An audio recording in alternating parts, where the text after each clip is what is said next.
반갑습니다. 장재현 목사입니다. 오늘은 구약성경 오픈 강의 두 번째 시간을 가지려고 하는데요.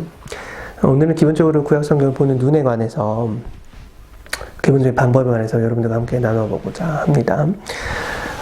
여러분 이 얘기를 하려면 구약성경을 보는 기본적인 눈에 관한 얘기를 하려면 우리가 구약 백성들이 경험했던 한 가지 사건에 대해서 좀 생각을 해볼 필요가 있습니다.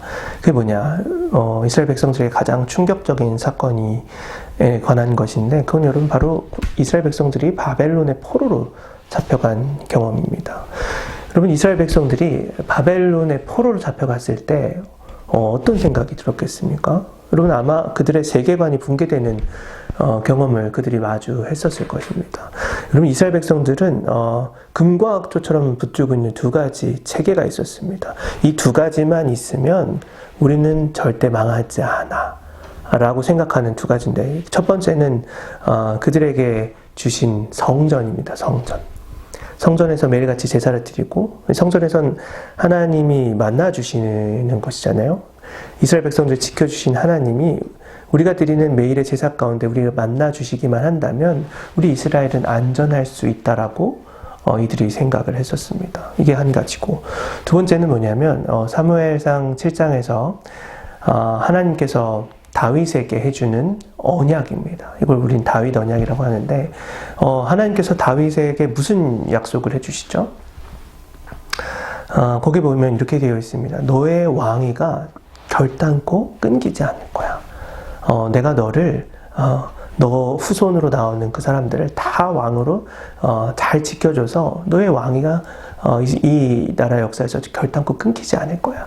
이런 약속을 해주십니다. 여러분 이 하나님께서 해주신 약속이 있는데 그들이 두려웠을 게 뭐가 있겠습니까? 근데 여러분 바벨론 포로 경험은 어떤 경험이냐면 이 두 가지 체계가 둘 다 무너지는 아주 충격적인 경험인 겁니다. 여러분 바벨론이 쳐들어왔을 때 가장 먼저 뭐 하죠? 성전에 있는 그릇들을 약탈해 갑니다. 1차 포로기 때인데, 그리고 이제 그들이 몇 차례 이제 더 오고 마침내 마지막으로 멸망시켰을 때는 그 586년에서 기원전 586년에서 기원전 587년인데, 그때는 여러분 성전을 황폐하게 만들어 버립니다. 성전에서 더 이상 제사가 드려지지 않게 되는 거죠. 성전이 무너진 겁니다. 또 여러분 어떤 게 무너집니까? 다윗 왕조도 무너집니다. 이 시드기야를 마지막으로 다윗 왕과는 끊기게 되는 겁니다. 그게 여러분 바벨론의 포로 경험입니다. 바벨론의 포로로 잡혀간 사람들이 그곳에서 어떤 생각들을 했겠습니까? 거기 갔더니 바벨론의 도시에 갔더니 이 다니엘서에도 나오는 건데 웅장한 신전이 있습니다.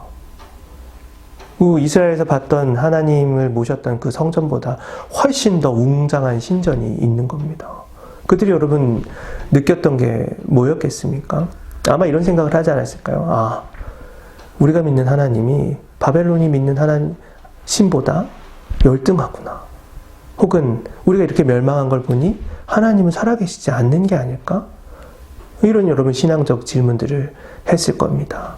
그런데 여러분 이스라엘 백성들은 그곳에서 좀 더 이 질문을 발전시켜서 어떤 질문에 이르게 됐냐면, 하나님이 살아계신다고 한다면, 그리고 우리에게 해주신 약속이 분명하다고 한다면 이 약속을 허문 이유는 우리들의 잘못 때문이다 라는 신앙적 생각을 확장시켜 나갔던 것입니다. 그래서 그곳에서 비로소 하나님의 말씀을 모으기 시작합니다. 바로 직전에 이 이스라엘이 멸망할 거야, 유다가 멸망할 거야 라고 외쳤던 바로 직전 사람이 누구였습니까? 여러분 예레미야였습니다. 예레미야 시대 때는 아무도 이 말에 귀 기울이지 않았는데 예레미야 그 말이 진짜였나 봐. 그래서 예레미야가 했던 말, 이 바룩이 이제 그걸 문서로 기록을 했죠. 그걸 이제 모아보기 시작을 하는 겁니다. 그리고 하나님의 말씀이 정말로 어디서 잘못됐는지를 따져보기 위해서 문서들을 모으기 시작하는 겁니다. 그래서 여러분 오늘날의 형태와 같은 이 성경이 그때 당시부터 보존되고 기록화되고 활자화되기 시작했을 거라고 사람들은 추정하는 겁니다.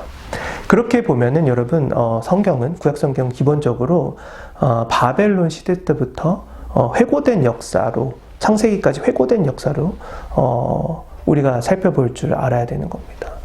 이스라엘 백성들이 망했습니다. 망한 연원을 추적하다 보니까 이 얘기도 나오고 저 얘기도 나오고 저 얘기도 나오는 겁니다. 모세 오경은 그러면 어떤 의미가 있겠습니까? 모세 오경은 여러분 그들에게 파운데이션 같은 역할입니다. 기본 원칙과 같은 역할을 하는 겁니다.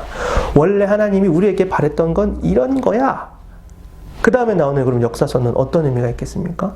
이 원칙에서 벗어난 역사들에 관한 이야기인 겁니다. 그것들이 쭉 나오죠. 사사시대 때부터 왕정시대 때까지 하나님의 역사를 하나님의 뜻에 거스르는 이야기들이 쭉 나오는 겁니다. 여러분 신기한 것은 지난번에도 말씀을 드렸지만 사사시대야 이제 원래 타락한 시대로 기록이 되고 있다지만 이스라엘 백성들이 기원전 1200년부터 600년까지 쭉 이제 왕정이 이어졌는데 여러분 이 왕정이 기본적으로 괜찮게 기록되어 있지 않다라는 겁니다. 이거 왜 그러냐? 그들의 왕인 이스라엘 왕, 유다 왕들이 다 하나같이 하나님을 진짜 왕이신 하나님을 가렸기 때문에 이스라엘 이 왕들이 다 하나같이 성경에서는 엉망으로 기록이 되고 있는 겁니다. 여러분 이 사실을 알고 우리가 성경을 봐야 하는 겁니다. 성경은 여러분 바벨론 포로기부터 시작을 해서 창세기부터 물론 기록이 되어 있고 우리가 이렇게 쭉 보고 있지만 바벨론 포로기의 그 엄청난 이 문화적 충격 때문에 그 여파 때문에 회고된 역사다. 그래서 여러분 요새 학계에서는 모세 오경이란 말 잘 안 씁니다. 모세 구경, 아예 그냥 구경이라고 해서 창세기부터 열왕기까지를 한 토막으로 보는 이런 이제 정경신학이라고 하는데 이런 이제 작업들이 일어나는데 이렇게 통으로 볼 때 우리들에게 잘 이해가 될 수 있다라는 사실을 여러분들 기억하시고 이게 여러분 성경을 보는 하나의 눈이라는 사실을 여러분들 기억하시고 성경을 읽으신다면 여러분들에게 많은 유익이 있을 거라고 생각을 합니다. 이후에는 또 다른 이야기로 찾아뵙도록 하겠습니다. 이상 여기까지 마치도록 하겠습니다. 감사합니다.